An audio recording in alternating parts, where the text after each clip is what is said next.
Salmo 119, vamos ler a partir do verso número 49.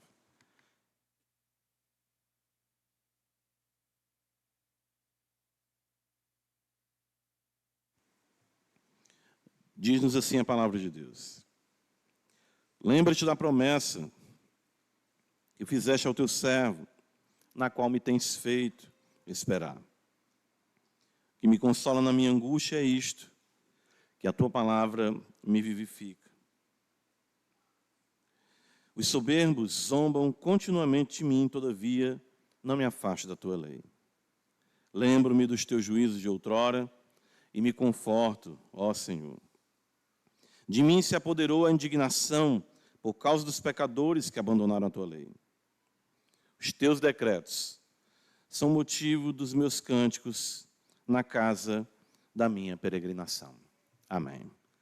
Pai Celeste, mais uma vez, nós agradecemos o Senhor pelo privilégio de invocar o teu nome como pedras vivas que somos, termos, Senhor, a graça da santa habitação do teu Espírito em nós. Ó Senhor da glória, toma os nossos corações essa manhã em tuas mãos. Toma a nossa vida em tuas mãos. Nós precisamos, Senhor, do toque da eternidade. Nós precisamos, Senhor, da desintoxicação, dessa secularização que tenta, cada vez mais, nos envolver, nos enredar na presente era. Ajuda-nos para que sejamos transformados pela renovação da nossa mente. E isso vem unicamente pela palavra do Senhor, pela boca de Deus, pelo Evangelho de nosso Senhor e Salvador Jesus Cristo. Então, que essa manhã, durante esse dia, à noite, quando estivermos aqui novamente, o Senhor possa estar agindo poderosamente na vida de cada fiel, na vida de cada cristão, a fim de que o Senhor seja glorificado, nossas vidas limpas, para que possamos produzir mais frutos para a glória de Deus. Ajuda a tua igreja, perdoa os nossos pecados, afasta de nós a soberba, afasta de nós a arrogância, e ajuda-nos a cada dia para andarmos em contrição, em humildade e dependentes do Senhor nosso Deus. Abençoa a tua igreja, Pai, aqui em Parquelândia e em toda a face da terra. Assim te oramos em nome de Jesus. Amém. Meus irmãos, nós vimos em nosso sermão anterior, no verso de número 53, não é? A indignação do salmista ante o abandono da lei de Deus por parte dos pecadores. Veja o verso 53, onde o irmão pode recordar o que consideramos domingo passado. Quando ele afirma, de mim se apoderou a indignação por causa dos pecadores que abandonaram a tua lei. E nós observamos o quanto isso era doloroso para o salmista, não é? O caminho dos pecadores, o abandono da lei de Deus e a justa indignação. A indignação do salmista por conta da palavra do Senhor ser cada vez mais abandonada, ser preterida, deixada de lado pelos homens que não fazem, de fato não dão a atenção que o Senhor nos ensina.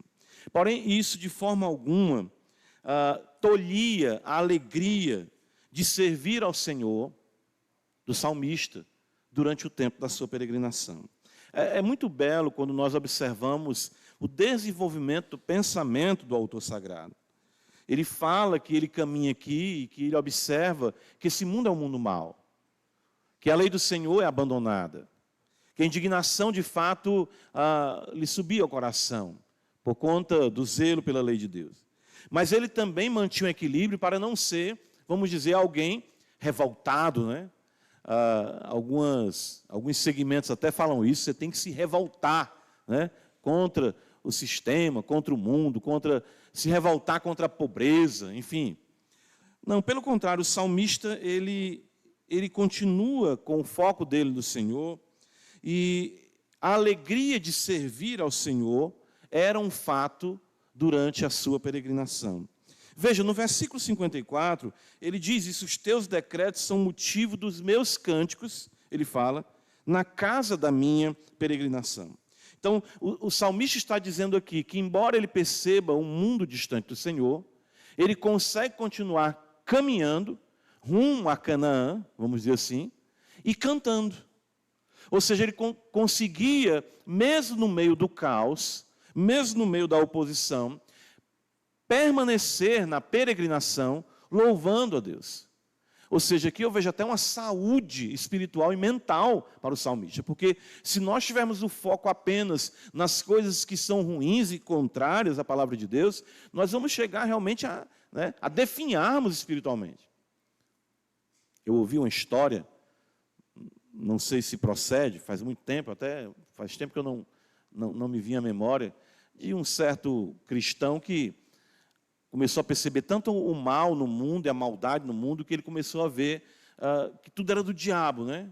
Você percebe que às vezes alguns cristãos no começo da fé até passam por isso.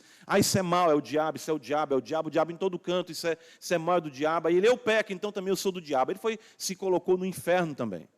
Ou seja, um pessimismo tal que não permitiu esse cristão olhar para o Senhor e continuar o seu caminho. Porque se nós nos detivermos também demais, observando os males que estão à nossa volta, nós vamos paralisar. Nós não iremos continuar no progresso, na caminhada cristã. Então nós temos que ter o cuidado, o equilíbrio com isso. E o salmista diz isso, que ele continua peregrinando. Ele fala, veja no verso 54, da casa da sua peregrinação. E aqui é onde eu quero chamar a atenção dos irmãos em primeiro lugar. A peregrinação, né? A caminhada do cristão nesse mundo mau. De fato, desde que os nossos pais foram expulsos do Éden, nós não temos, de fato, o homem, a humanidade, morada certa. O fato de Deus expulsar o homem do jardim, colocou ele realmente numa situação, vamos dizer, sem norte. Claro, nós sabemos que a promessa vem e traz o norte, a promessa para os nossos pais, mas o fato da humanidade ser expulsa mostra esse vagar, esse distanciamento de Deus. A humanidade caminha sem saber para onde vai. Os homens caminham sem saber para onde vão. Sem saber onde vão chegar, ou de fato não cogitam chegar em lugar algum. O fato é que para todo homem a morte espera em algum momento da vida, mas isso também não deve ser, nem pode ser cogitado, nem quero falar nisso. Embora os homens alcancem muitas metas estabelecidas, elas são apenas, vamos dizer, lenitivos em uma efêmera realização, mas que de fato não os leva a um propósito maior. A humanidade caminha sim.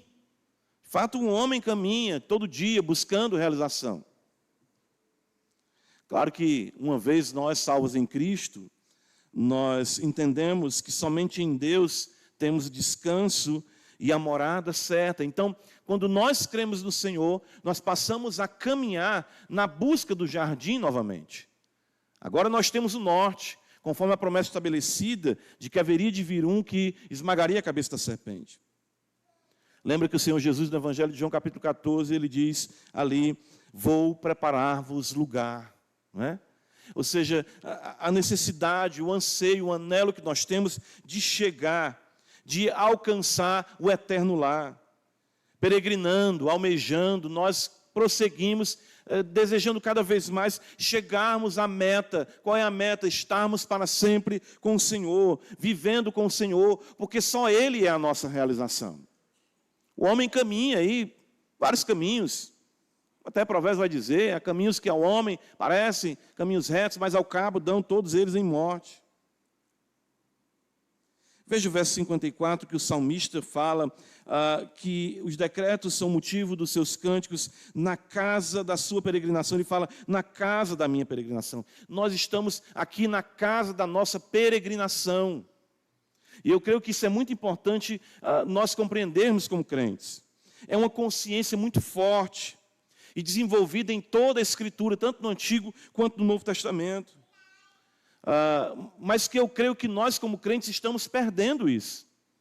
Nós esquecemos que estamos aqui peregrinando. Hebreus capítulo 11, abre comigo a Escritura, nós tivemos aqui uma série de sermões nesse capítulo de Hebreus, e foi muito marcante para mim, o aprendizado. Mas veja quando o autor sagrado vai nos apresentar, vamos dizer, os parâmetros de fé que ele observava no Antigo Testamento.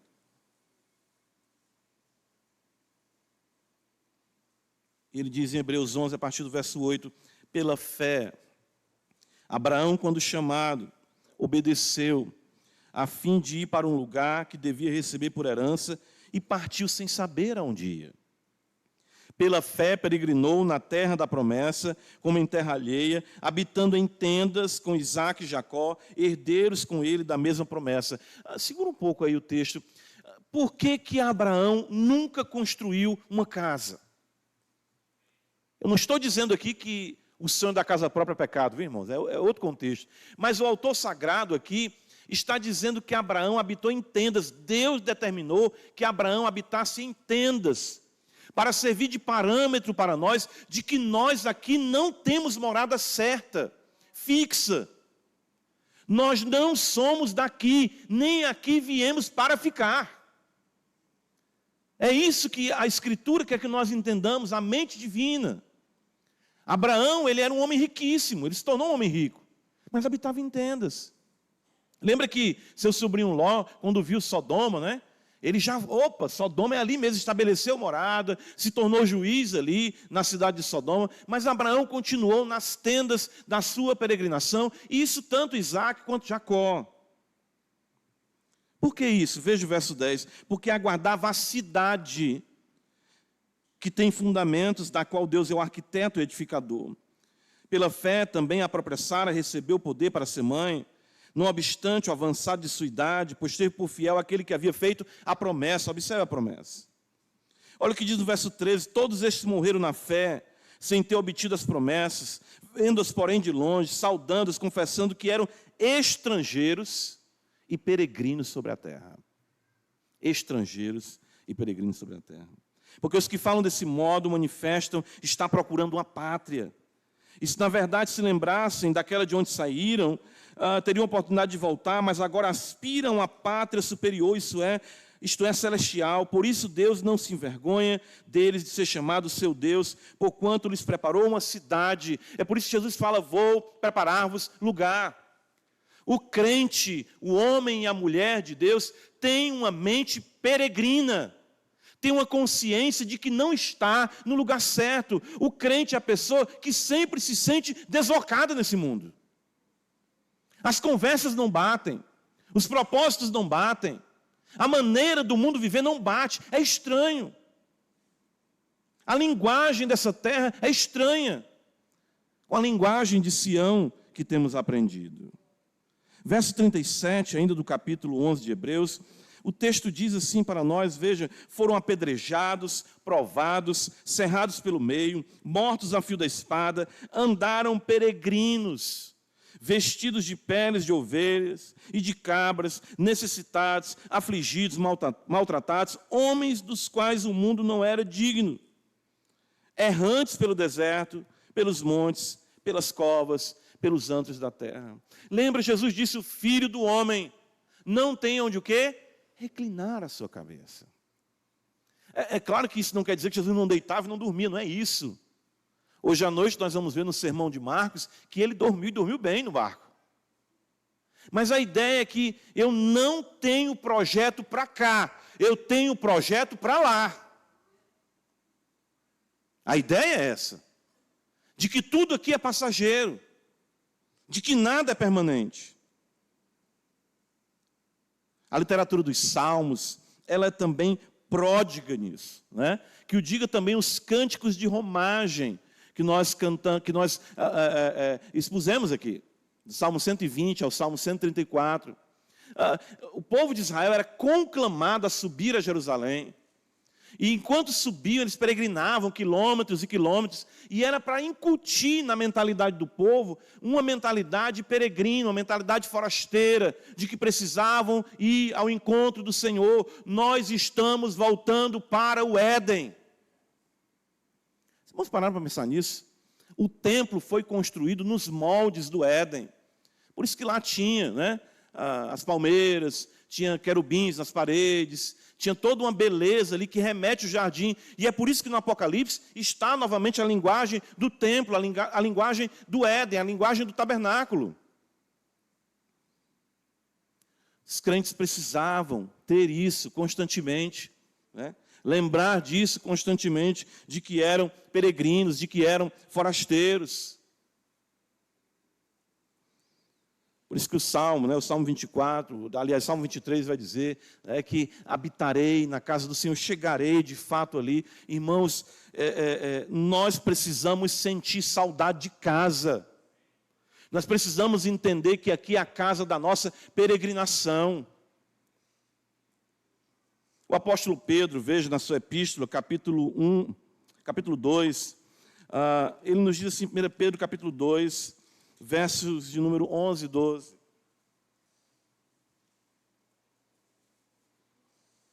Veja o que está escrito. Amados, diz-nos o apóstolo Pedro, exorto-vos como peregrinos e forasteiros que sois, a vos absterdes das paixões carnais que fazem guerra contra a alma, mantendo exemplar o vosso procedimento no meio dos gentios, para que naquilo que falam contra vós outros, como de malfeitores, observando-vos em vossas boas obras, glorifiquem a Deus no dia da visitação. Então Pedro diz, amados, vocês são peregrinos, vocês são forasteiros. É muito belo como o salmista entendia isso, a casa da minha peregrinação. E o que dizer, da maravilhosa alegoria de John Bunyan, o progresso do peregrino. Deixei aqui para falar na hora certa, que destaca, claro, de forma magistral a história de cristão peregrino rumo à cidade celestial. A suma, irmãos, dessa verdade é que Cristo se entregou por nós, de acordo com Gálatas capítulo 1, para nos desarraigar desse mundo e nos conduzir para Deus. Hebreus 12, verso 11, então, nós precisamos fazer disso nosso moto, ou seja, nosso lema. Olha o que está escrito em Hebreus capítulo 12.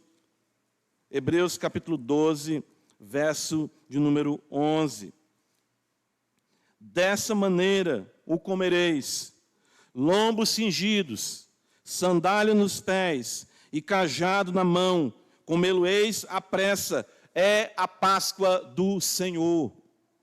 O crente precisa estar com seus lombos cingidos, cajado na mão,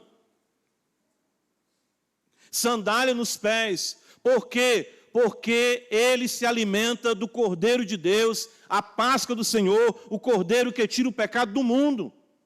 Não somos do Egito, não viemos aqui para ficar, estamos aqui em uma peregrinação. E nós precisamos resgatar essa mentalidade. Você é um peregrino, você tem consciência de que está aqui de passagem, ou você nem pensa nisso? Eu lembro que, já falei aqui para os irmãos, que uma vez eu vi uma entrevista e recentemente vi outra pessoa interessante, e também era um ancião, mas esse não era famoso. Eu vi um famoso e agora vi um não famoso. E a pergunta feita ao famoso, que eu ouvi recentemente também respondida pelo não famoso, foi assim, o senhor tem medo de morrer? Ele disse, não. Aí disse, eu tenho pena. Aí se eu tenho pena, a pessoa pergunta, se tenho por quê? De deixar esse mundão. É essa a sua mentalidade? Almeje a cidade de Deus, ou você pertence à cidade dos homens? Agostinho, falou sobre isso. Para o que você está organizando a sua vida? Interessante isso. Para a vida ou para a morte? Se for para a vida, você morrerá. Mas se for para a morte, você viverá. Pastor, isso é tão lúgubre, é uma coisa tão... não. Puritano disse, olha como nós pensamos diferente. Olha como nós nos secularizamos. Diz que o melhor dia da vida de um crente é o dia que ele morre. Tem irmão que fez o sinal da cruz. Vira a boca para lá, pastor. Não. Mas isso é resultado da secularização da igreja. De nós não conseguirmos tocar as realidades eternas. De entendermos a peregrinação, a casa da nossa peregrinação. Salmo 119, volta comigo, ele vai, então, nos apresentar aqui o que o ajuda nessa caminhada. Né? É interessante que na caminhada cristã, e aqui eu trago o que eu vi Spurgeon considerar sobre esse versículo, ele diz, na caminhada cristã, há a recriação cristã. Ai, pastor, tem. O louvor é onde a alma se recreia, se alegra. O louvor a Deus. Veja no verso 54, os teus decretos são motivo dos meus cânticos. A peregrinação não é sinônimo de tristeza ou amargura, né?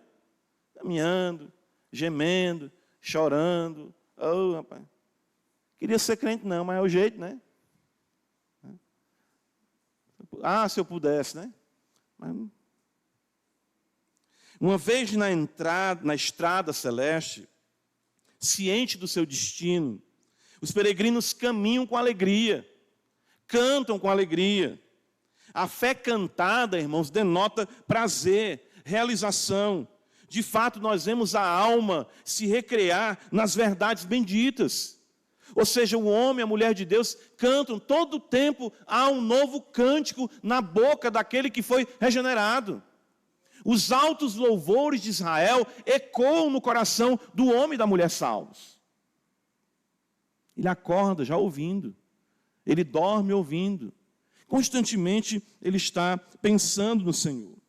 A existência do próprio saltério, 150 salmos, destacam isso, essa bendita realidade. Ou seja, que mesmo nos momentos em que o salmista se encontra triste, abatido, ele encontra o alívio no louvor, no cantar. Ele, como peregrino, sofrendo as mazelas deste mundo, ele continuava cantando. Evangelho de Mateus, capítulo 26.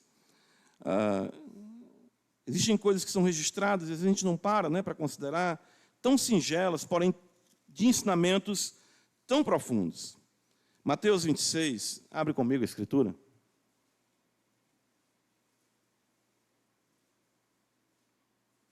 Olha o que está escrito.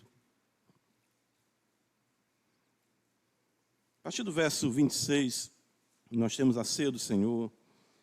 E ele fala, a minha carne, o meu sangue, ele sabia que ia morrer.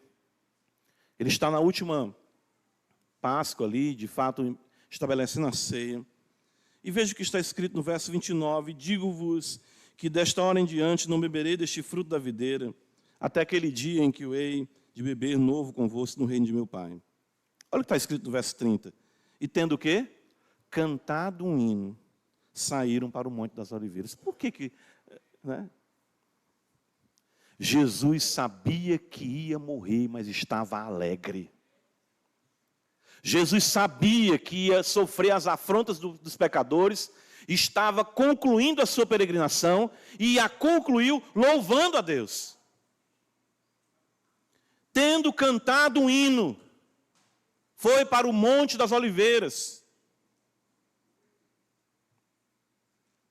É rica e vasta a fé cantada em toda a Escritura, destacando o amor, a alegria, a esperança, a certeza do fiel. No final de tudo, né, nós celebraremos também cantando a vitória do nosso Cristo. Os hinos em Apocalipse são abundantes. Nós somos, irmãos, peregrinos nessa terra. Muitas vezes, de fato, aliás, na maioria das vezes, nós enfrentaremos lutas, dissabores e decepções que são inevitáveis a um mundo caído. Então, se você quiser esperar para cantar quando não tiver problema, você será silenciado nesse mundo.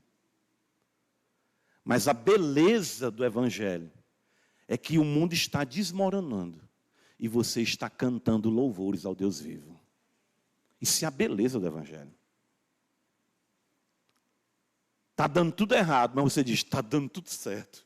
O Senhor está fazendo alguma coisa aqui, eu não estou entendendo nada, mas uma coisa eu sei, porque Ele vive, eu posso crer no amanhã. Muitas serão as decepções, muitos serão os dissabores, muitas serão as frustrações. Quem mais você ama pode estar implicado em mais lhe decepcionar, mas Cristo jamais soltará a sua mão. Então é isso que nós temos que entender. Nada pode deter uma alma redimida de cantar ao Deus que a salvou. É por isso que o autor aos Hebreus vai dizer no capítulo 13, ofereçamos a Deus sempre sacrifícios espirituais que são frutos de lábios que confessam o seu nome. Irmãos, louvemos ao Senhor, louve ao Senhor, irmão e irmã, cante ao rochedo da sua salvação. Que a sua alma possa se recrear, mesmo nos momentos de maior aflição. Sorria em louvor, mesmo quando as lágrimas brotarem dos seus olhos. Dentro em breve, o seu cantar alcançará a perfeição. É isso que nós vemos na Escritura. Nós temos que entender uma coisa. Deus não nos prometeu uma jornada tranquila, mas um final glorioso. E é isso que nos motiva a cantar, a esperança, a confiança. Para concluir, veja no Salmo 119, verso 54, ele peregrina e ele canta. Qual é a trilha sonora do seu cantar? Interessante, ele diz, olha, os teus decretos são o motivo dos meus cânticos na casa da minha peregrinação. Sempre a palavra nos leva à palavra. Sempre. O que fez o salmista iniciar sua peregrinação foi o conhecimento da verdade. O que alegra a sua alma em todos os momentos é sempre a palavra. Por essa razão, ele afirma que os decretos são o motivo do seu cantar. Então, ele aprendeu a verdade e ele estava cantando a verdade. Só é possível o louvor a Deus mediante a revelação que Deus fez e faz de si mesmo na sua palavra. Louvar é elogiar a Deus, basicamente. É falar dos seus atributos, com precisão, com verdade. E isso só Deus pode dizer acerca dele mesmo. Eu não posso definir nada acerca de Deus, mas o que Ele quis de si revelar e definir, Ele nos deu na sua palavra. Por isso, para cantar, eu tenho que ler a Bíblia. Interessante isso, né? Às vezes a gente pensa que para cantar tem que ouvir louvor. Nenhum problema quanto a isso, é bom. Mas para cantar mesmo eu tenho que ler a Bíblia. Você, para conhecer a Deus, não é assistir às novelas bíblicas da Record. Tem irmão que chega, pastor, você ouviu quando José fez isso? E onde é que está escrito isso? Não, vi na Record. Não, não está lá não, isso aí. Isso está na Escritura não. O que deve compor o seu conhecimento bíblico é a revelação escrita. O que deve compor o seu cantar é a revelação escrita. E aqui eu quero fazer um breve parênteses. Eu acho necessário, entendo que seja necessário, para a gama de supostos louvores e supostos cantores que existem na atualidade. Que fundamenta o louvor, antes da arte, é a boa teologia. Tem um equívoco aí no mundo, né? De que o camarada, ele é um cantor secular, ele se converte, ele tem que cantar na igreja. Isso não tem nada a ver. Salmo 33, olha como é belo esse texto. O que ele vai nos dizer aqui. Salmo 33. Olha a beleza desse salmo. Exultai, ó justos, no Senhor. Aos retos, fica bem o quê? Louvá-los. Ou seja, adorna, fica bem. Cai bem em você o louvor. Fica bem. Combina com você, crente, louvar a Deus. Celebrai o Senhor com harpa. Louvai-o com cânticos. No saltério de 10 cordas. Entoai um novo cântico. Tangei com arte e júbilo. Com júbilo, sim. O louvor tem que ter arte. Tem que ter beleza. Por isso tem ensaio, harmonização, muitas coisas as quais eu nem entendo plenamente. Mas veja o verso 4. Porque a palavra do Senhor é reta e todo o seu proceder fiel. A trilha sonora é o caráter de Yahvé. A trilha sonora é quem Deus é. A trilha sonora é o que ele fez, o que ele faz. Por isso que ele diz, os teus decretos são motivo do meu louvor. Tanger com arte e com júbilo, porém a arte jamais deve suprimir ou prescindir da Escritura. Jamais. É importante observarmos que sempre será a verdade que motivará o louvor. A Escritura leva você a louvar. A beleza da Escritura, a harmonia, a singularidade, a majestade da Bíblia, leva você a dizer, meu Deus, que maravilha, que beleza, louvado seja Deus, e de repente você está cantando. As circunstâncias não podem definir o louvor, mas a palavra, o fato é que o Senhor é digno de adoração, mediante a sua revelação. Então o que o salmista diria para nós aqui é, cante a palavra. Não cante invenções ou fatos inverossímeis acerca de Deus, acerca do Deus bendito. Temos que ter cuidado com isso. Se você de fato é um leitor assíduo das Escrituras, você terá sempre motivos para louvar o Senhor e louvá-lo de forma apropriada. Salmo 119, verso 54, veja como é belo, né? Os teus decretos são motivo dos meus cânticos na casa da minha peregrinação. Poderíamos concluir dizendo o seguinte, peregrinando e cantando, prossigamos nas verdades benditas do Santo Evangelho para a glória de Deus, até aquele dia em que todos findaremos a peregrinação, mas nunca cessaremos o louvor para a glória de Deus. A peregrinação vai terminar, mas o louvor será para sempre.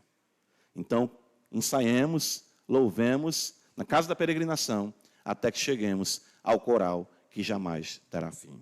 Amém, irmãos. Louvado seja Deus por sua santa palavra, pelo seu santo evangelho. Ajuda-nos, não deixe, Senhor, estarmos presos a esse mundo, mas ajuda-nos a caminharmos, a louvarmos a beleza do Senhor, até aquele dia em que cantaremos cântico novo plenamente na glória do Pai. Abençoa a tua igreja, e se alguém aqui está que ainda não adentrou essa jornada e que ainda não conhece o novo cântico, possa, Senhor, ser um peregrino e louvar o Senhor até a eternidade. Em nome de Jesus, abençoa a tua igreja, Pai. Amém.